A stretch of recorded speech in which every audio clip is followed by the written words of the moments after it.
Is it just a relief to get this deal done and not have to worry about free agency?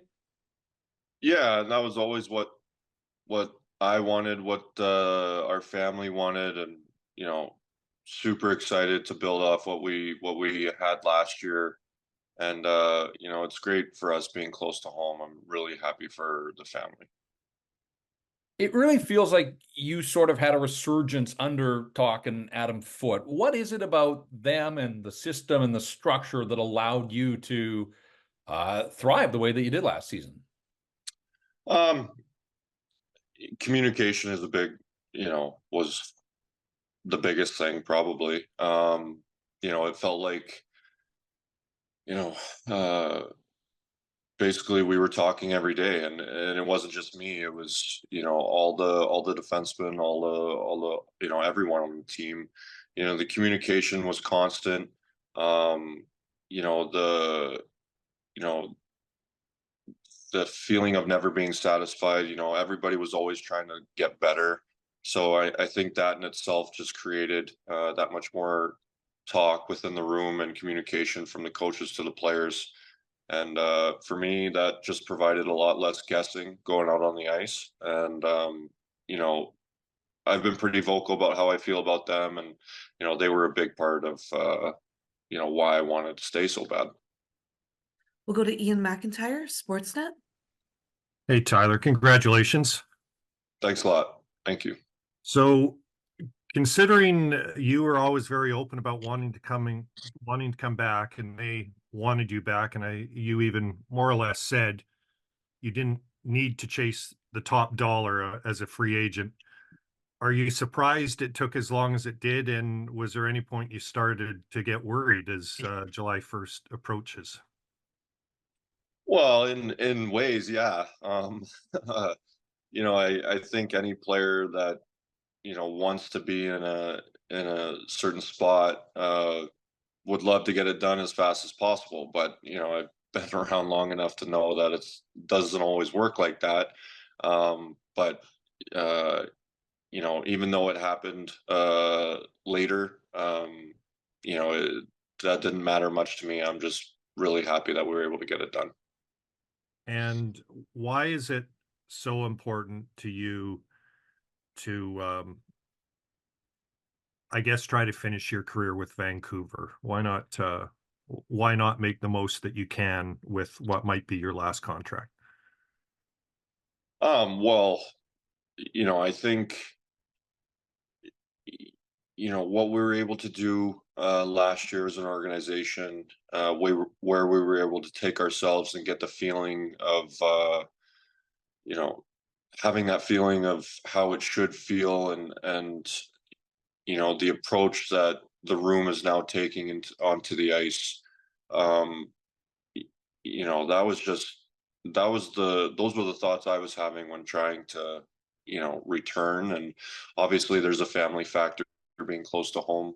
We live in BC, so there were so many things for me that made me want to come back. But you know where we were able to take ourselves as a group was a big part of it. I really truly believe in our team, and I think what we were able to accomplish last year, even though it's not you know where we want to be, it's a good stepping stone to where we're trying to get to.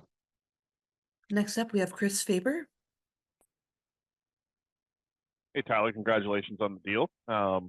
You mentioned something there. You said the approach that the room is taking onto the ice. I'm assuming you're kind of talking about building on like a winning culture a little bit. I was curious, what was the biggest change this past year for you guys in that room to really establish a winning culture in that room? Um, you know, it. We changed the standard. We talked about it going into the year. We wanted to raise our standard as a group, but I don't think it was I don't think we flipped a switch and all of a sudden it was changed. I think we built off some early success going into the season, at the start of the season, and I think that feeling and that belief grew with that. And I think guys came into the rink every day looking to get better. If guys were unsure on certain things, I feel like they were more open to talking to other players or coaches to, figure out what was confusing them or anything like that.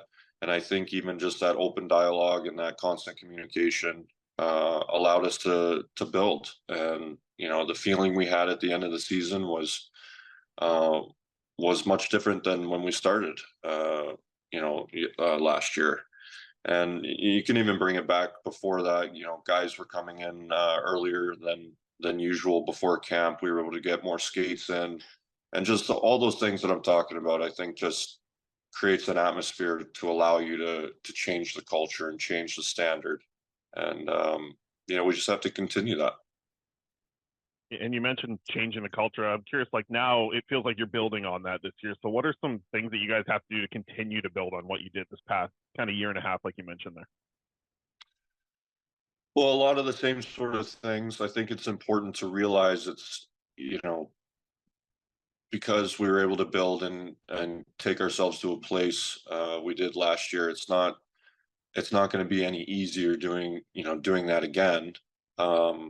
I think we have to come in with the same mindset and realize that it takes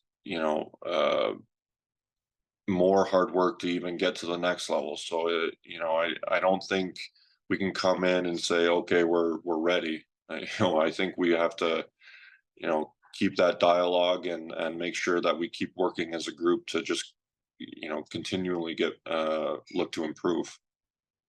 Patrick Johnston, Post Media. Hey, Tyler, congratulations. Welcome back. Thanks. How would you describe your own evolution as a leader over the last 5 years? And what, I guess you're now an older player on the team and how all that plays into what you're looking to do here. Yeah, I been around for just finished my fifth year with the group. In a lot of ways I was finding my way too, even as an older guy the first few years. And then obviously the last year and a half, there was a lot more stability for a lot of guys. And I think what I'm talking about as a group, us building as a group, I think you look at a lot of individuals in the room, we were able to grow as individuals as well. And as an older guy, help the young guys as much as I can and create accountability when it needs to be addressed. And but I thought all the guys in the room did that. I thought younger guys stepped up. You saw young guys holding each other accountable, and just talking about those little things. Those are all little things that started to change the culture for us. And as an older guy, I'll just help out as much as I can that way. And then just with free agency now, I mean, you're now out of the talk. Do you just sit back and look and sort of cheer on and see what happens? How do you watch free agency here? I don't put too much thought in it, to be honest. Now that I'm done, I might flip on the TV and keep track of the ticker, but I don't get too involved every year. I just like a lot of guys, I just think we flip the TV on and watch, see who goes where. And we'll take a final follow-up from Ian McIntyre, Sportsnet. Hey, Tyler, just wondering if I think you're in Vegas. You can correct me if I'm wrong, but did you see Quinn yesterday? And what did you think of him winning the Norris Trophy, first one for this organization? Special moment, not only for Quinn, for the organization. I'm so happy for him. I wasn't able to see him. He was out with his family and everything. I didn't want to disrupt that. I was able to get in touch with Demmer. But for Husey to win that, we all expected him to win but for it to finally happen, it's so well deserved. To watch him grow as a player and as a person over the last 5 years has been amazing to see as an older guy. And you know, his maturity is just, you know, it's growing at an incredible rate. So it's, you know, Hughesy's an unbelievable person, and I can't be more happy for him. Look, it's a Stanley Cup champion.